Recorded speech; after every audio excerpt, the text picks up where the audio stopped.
قرآن میں بھی جگہ دی، آخری کی 10-15 آیتوں کے درمیان ان ساری تعلیمات کو جمع کر دیا۔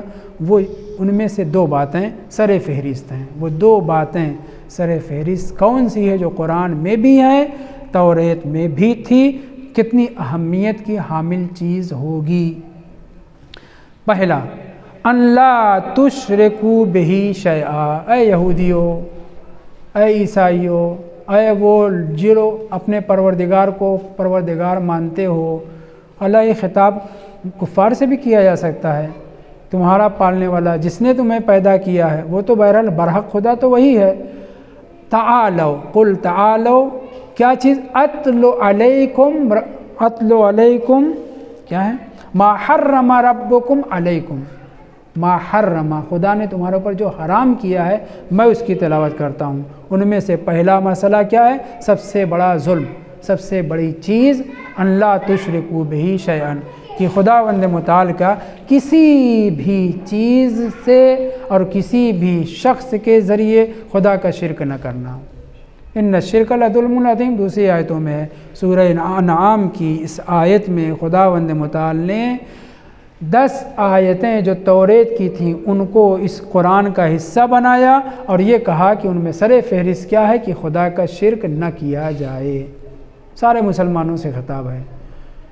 دوسرا اور سب سے اہم فریضہ، وبالوالدین احسانا، اور والدین کے ساتھ نیکی کا سلوک، ان کے ساتھ اچھی روش اختیار کرنا۔ یہ توریت کی کا 10 حکم، 10 آیتیں جو تھیں، 10 حکم یا 10 آیتیں وہ خداوند متعال نے قرآن میں بھی نازل کیا ہے۔ اب وہ روایت جو سنی کتابوں سے میں لکھ کر کے لایا ہوں، جلال الدین سیوطی کی تفسیر ہے، تفسیر در منثور، بکھرے ہوئے موتی، اس کی جلد نمبر صفحہ نمبر بھول گیا، سرچ کریے گا نکل آئے گا۔ اور فیض القدیر، شوکانی کی کتاب، وہ بھی سنی ہے، اس نے یہ روایت نقل کی ہے۔ کس سے؟ 2 ایسے لوگوں سے کہ جن دونوں کو ہم نہیں مانتے، ان اکرمہ ان کعب۔ اکرمہ نہ پڑے گا، اکرمہ ہے۔ اکرمہ ابن عباس کا غلام تھا، بہت سی چیزیں ان کی طرف منسوب بھی کیا، بہت اچھی چیزیں بھی نقل کی ہیں، فضائل اہل بیت بھی نقل کیے ہیں، اور بہت زیادہ مخالف بھی تھا، ناصبی تھا، دشمن اہل بیت تھا، لیکن حق وہ حق ہی، وہ فضیلت ہے کہ جو دشمن جس کی گواہی دے۔ اس کی زبان سے اچھی باتیں بھی نقل ہوئیں۔ دوسرے کعب الاحبار یہودی تھا، مستسلم ہوا، مسلمان نہیں ہوا، اور پھر سارے اسرائیلیات اس نے توریت کی اور دوسری محرف کتابوں کی مسلمانوں کے درمیان خوب پھیلائی، یہاں تک کہ تفسیر کی کتابوں میں بھی ان کی تو بھری پڑی ہے، ہماری بھی تفسیر کی بعض کتابوں میں بعض اسرائیلیات آ گئے ہیں، سب اعتراف کرتے ہیں۔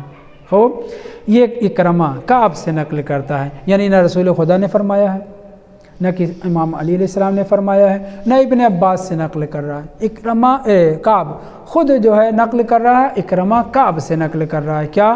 کان اول ما نزل من التورات 10 آیات، قرآن مجید کی طرح 5 آیتیں نہیں، توریت میں سب سے پہلے جو نازل ہوئی تھیں وہ 10 آیتیں تھیں۔ ان 10 آیتوں کو وَهِيَ الْأَشْرُ الَّتِي أُنزِلَتْ فِي آخِرِ الْأَنْعَامِ، سورہ انعام کے آخر میں، ایک دم آخر میں نہیں، متوجہ رہیں، 15 آیتوں کے درمیان، یہاں پہ 10 آیتیں 10 آیتوں کے بیچ میں ہیں، 10 آیتوں کے اندر ہیں۔ حدیث کو اگر لفظی طور پہ پڑھنے کے بعد جا کر کے قرآن سے ملائیں گے تو کہیں گے یہ تو غلط ہو گئی۔ کیوں؟ اس لیے کہ 151 سے قل تعالو شروع ہوتا ہے اور پھر 165 تک پہ سورہ ختم ہوتا ہے۔ مطلب کہنے کا یہ کہ آخر کی 10 آیتوں کے اندر وہ 10 آیتیں جو توریت کی پہلی آیتیں تھیں اس کو خداوند متعال نے نازل کیا ہے، اگر یہ قول درست ہو تو، ورنہ نہ ہم اکرمہ کو مانتے ہیں نہ کعب الاحبار کو مانتے ہیں۔ ہاں، امام باقر علیہ السلام نے، بات اپنی ختم کروں، امام باقر علیہ السلام نے یہ ضرور فرمایا ہے کہ یہ آیت اس قدر اہمیت کی حامل ہے، اسی ایک آیت کی بات ہو رہی ہے کہ جب خداوند متعال کو اسے نازل کرنا ہوا، واقعہ اس طرح سے کہ ابو بصیر امام باقر کے بزم میں بیٹھے ہوئے تھے، امام اپنے فراش پہ بستر پہ ٹیک لگائے ہوئے تھے کہ کسی نے یا خود امام نے، بظاہر امام نے یہی آیات پڑھنا شروع کی اواخر کی 151 سے لے کر کے اواخر کی آیت تک، اور پھر اس کے بعد سیدھے ہو کر کے امام بیٹھ گئے اور آپ نے فرمایا کہ جب رسول اسلام پر یہ آیتیں نازل ہو رہی تھیں تو تنہا جبرائیل نہیں آئے تھے۔ اس قدر یہ اہمیت کی حامل آیت ہے کہ 70,000 فرشتے حضرت جبرائیل کے ہمراہ آئے تھے اس آیت کی تشریح کرتے ہوئے، اس آیت کی ہمراہی کرتے ہوئے پیغمبر اسلام کے پاس تشریف لائے تھے۔ یعنی یہ آیت بے پناہ اہمیت کی حامل ہے ہمارے نزدیک، چونکہ امام باقر علیہ السلام نے فرمایا ہے، ان کے نزدیک چونکہ اکرمہ اور کعب الاحبار نے کہا ہے۔ واضح ہے؟ تو اس سورے کے اندر اگر وہ روایت درست ہو، اور اگر درست نہیں تب بھی امام باقر علیہ السلام کا یہ بیان فرمانا کہ یہ بڑی اہمیت کی حامل ہے۔ وہ حکم کیا ہے؟ ماں باپ کے ساتھ نیک سلوک، یعنی اتنا اہم مسئلہ ہے ماں باپ کے ساتھ نیک سلوک کہ خداوند متعال نے اس آیت کو اتارنے کے لیے فرشتہ وحی حضرت جبرائیل کو تنہا نہیں بھیجا، 70,000 فرشتے بھی آئے ہیں۔ تو خداوند متعال ان بیانات اور معصومین علیہ السلام کے فرمودات کی روشنی میں ہمیں ماں باپ کی عظمت سمجھنے، درک کرنے اور ان کے ساتھ بے پناہ اچھے سلوک کرنے کی زندگی میں بھی اور مرنے کے بعد ان کے لیے کار خیر کی توفیق عنایت فرمائے۔ والحمدللہ رب العالمین۔